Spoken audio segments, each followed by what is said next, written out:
ममता बनर्जी की पार्टी आज उनके हाथ से निकल गई, लेकिन इसके बाद राहुल गांधी एक्शन में नजर आ रहे हैं।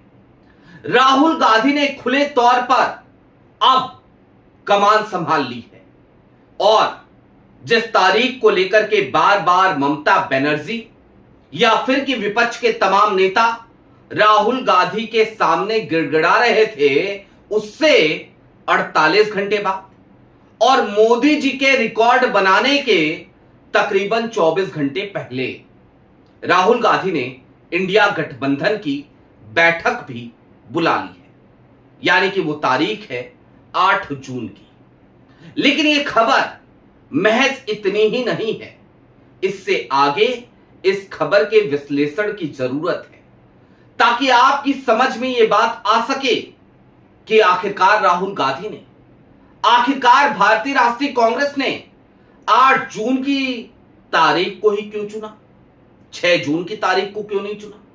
और साथ ही साथ यह भी समझने की जरूरत है कि अब इंडिया गठबंधन के तमाम अलाइज, चाहे अखिलेश यादव हो, चाहे एमके स्टैलिन हो, चाहे तेजस्वी यादव हो, वो सब के सब कांग्रेस की तरफ, राहुल गांधी की तरफ इस तरीके से टकटकी लगाकर के क्यों देख रहे हैं, सारी बातें जरा विस्तार से करेंगे।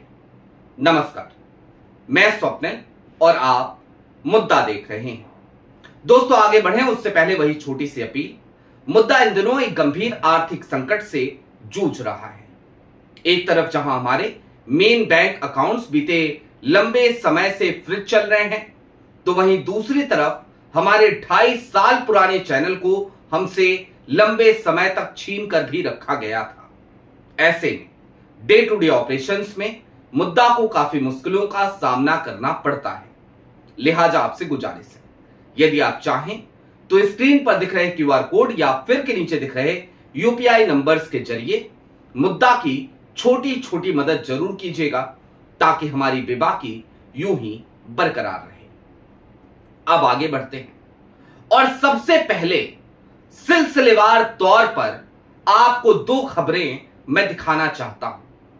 पहली खबर आपकी स्क्रीन पर, ममता बनर्जी की पार्टी के 58 विधायक, जी हां, कई जगहों पर रिपोर्ट में 60 विधायकों का जिक्र है, लेकिन हम दैनिक भास्कर को ही मान करके चलेंगे क्योंकि मैंने भी क्रॉस चेक किया, पता करने की कोशिश की अपने सोर्सेस के हवाले से, तो पता चला कि 58 विधायक वो ममता बनर्जी की पार्टी से टूट चुके हैं। और वो किसके साथ गए हैं? तो जवाब है ऋतव्रत बनर्जी और संदीपन साहा, वो 2 विधायक जिनको ममता बनर्जी ने हालिया दिनों में टीएमसी से, तृणमूल कांग्रेस से निष्कासित किया था, उनके साथ जाकर के वो खड़े हो गए हैं और उनकी डिमांड थी कि ऋतव्रत बनर्जी को नेता विपक्ष चुना जाए पश्चिम बंगाल की विधानसभा में, और स्पीकर ने इसको मंजूरी भी दे दी है। दूसरी तरफ एक और बड़ी खबर, वो अब आपकी स्क्रीन पर। जी, ये सबसे बड़ी खबर है आज की तारीख में राष्ट्रीय राजनीति की, यानी कि 8 जून की तारीख सबसे महत्वपूर्ण तारीख। और मैंने कहा था ना, 48 घंटे बाद 6 जून की तारीख का आह्वान किया था ममता बनर्जी ने। खुद से कह रही थी वो कि 6 जून को बुलाई जानी चाहिए इंडिया गठबंधन की बैठक।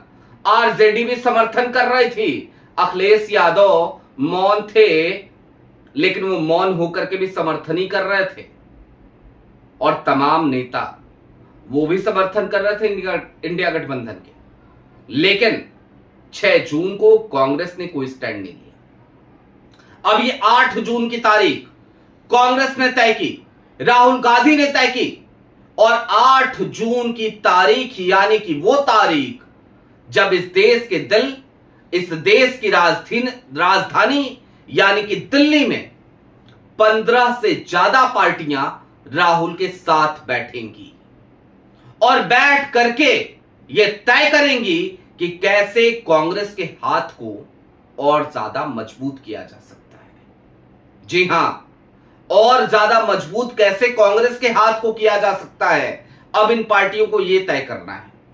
क्यों तय करना है, जरा वो भी समझ लीजिए। दरअसल अब तक की जो वस्तु स्थिति रही है, वो कहते हैं ना, एक एक करके सब निपट गए, या फिर कि वो एक बड़ी आम बोलचाल की भाषा है, चौक चौराहों की, चौपालों की, चाय के दुकानों की, सबका नंबर आएगा। तो भैया सबका नंबर आ गया, सब निपट लिए। एमके स्टैलिन निपटे, सबसे पहले तेजस्वी निपटे, फिर ममता बनर्जी का नंबर आया, उसके बाद एमके स्टैलिन वो अपने यहां निपट लिए। हालांकि उनको निपटाया निश्चित तौर पर भारतीय जनता पार्टी ने नहीं।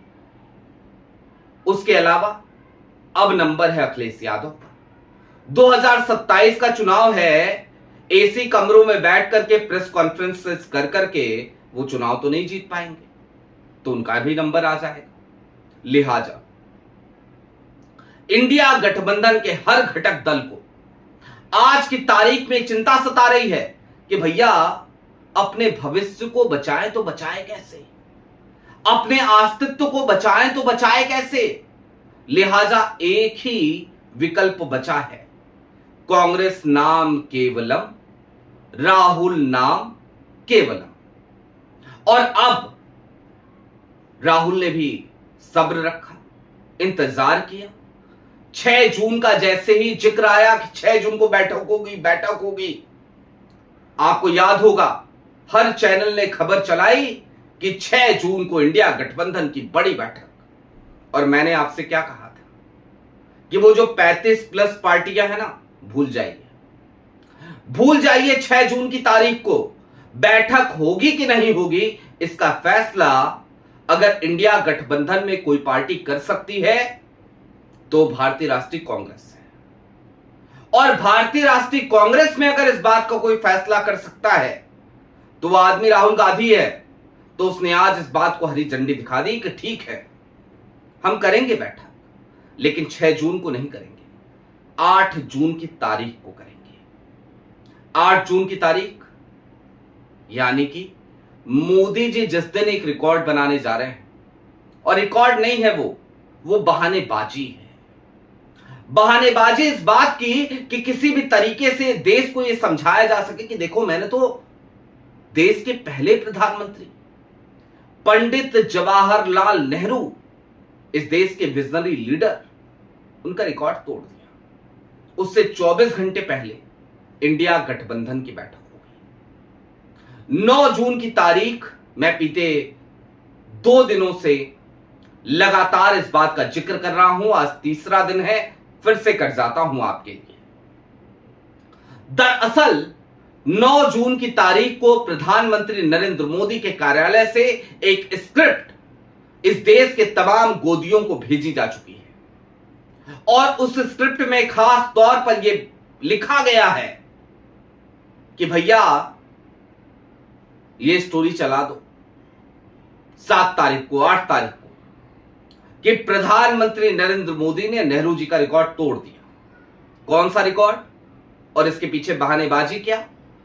बस इतनी सी बात, देश के पहले प्रधानमंत्री के तौर पर पंडित जवाहरलाल नेहरू ने शपथ ली। आप सबको याद होगा 15 अगस्त 1947 का दिन, और उस दिन से लेकर के 1964 तक, अपनी मृत्यु तक, प्रधानमंत्री के तौर पर पंडित जवाहरलाल नेहरू उस कुर्सी पर बैठे रहे। लेकिन 1947 से लेकर के 1952 तक पंडित जवाहरलाल नेहरू, आप सब जानते हैं, वो मनोनीत प्रधानमंत्री थे, निर्वाचित प्रधानमंत्री नहीं थे। यानी कि इस देश में पहला चुनाव वो 1952 में हुआ, और 1952 में जब पहला चुनाव हुआ तो पंडित जवाहरलाल नेहरू पहली बार निर्वाचित प्रधानमंत्री के तौर पर शपथ लेते हैं। लेकिन प्रधानमंत्री नरेंद्र मोदी बतौर निर्वाचित प्रधानमंत्री 1952 से लेकर के पंडित जवाहरलाल नेहरू की मृत्यु तक का जो कार्यकाल है, उस समय तक को वो पूरा कर रहे हैं और रिकॉर्ड तोड़ रहे हैं 9 जून 2026 की तारीख को, यानी कि 12 साल 15 दिन।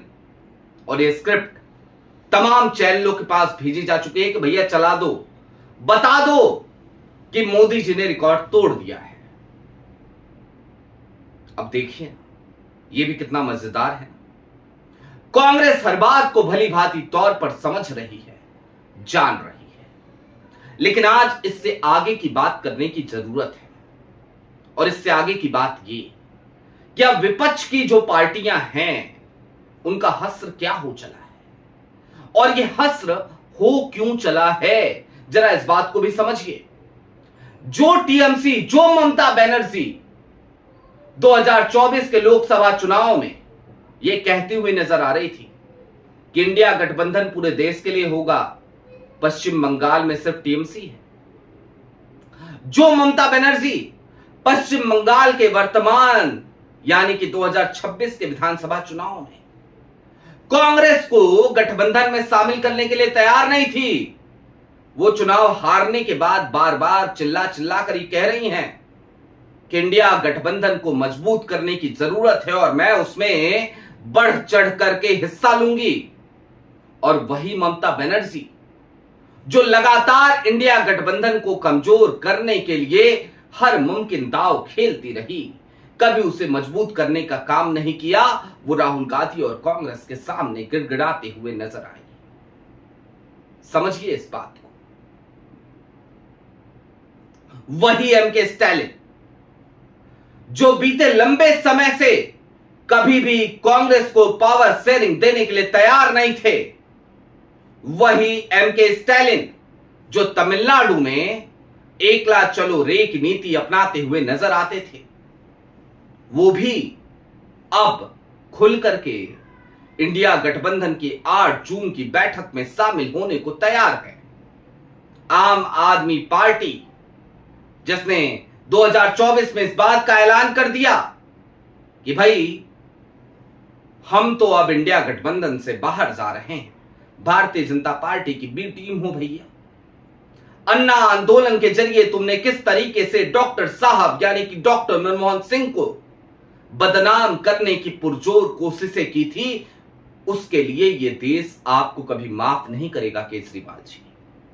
लेकिन वही केजरीवाल आज की तारीख में बैकडोर से इंडिया गठबंधन के अंदर, इंडिया अलायंस के अंदर एंट्री लेने को तैयार खड़े हैं। और कैसा बैकडोर?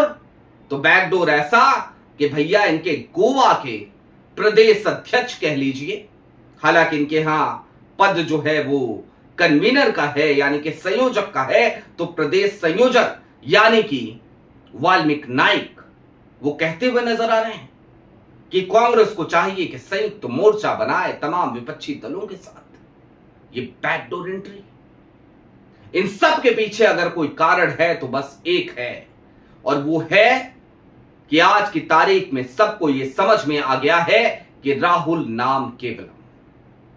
मोदी के सामने अगर कोई टिक सकता है, लड़ सकता है, जूझ सकता है, तो उसका नाम है राहुल गांधी।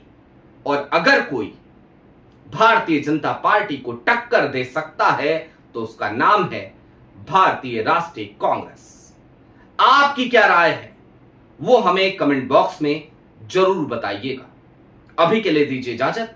चलते चलते फिर वही अपील, चैनल पे नए हो तो सब्सक्राइब करते हुए जाइएगा, सक्षम हो तो मुद्दा की छोटी छोटी मदद जरूर कीजिएगा ताकि हमारी बेबाकी यूं ही बरकरार रहे। बहुत शुक्रिया।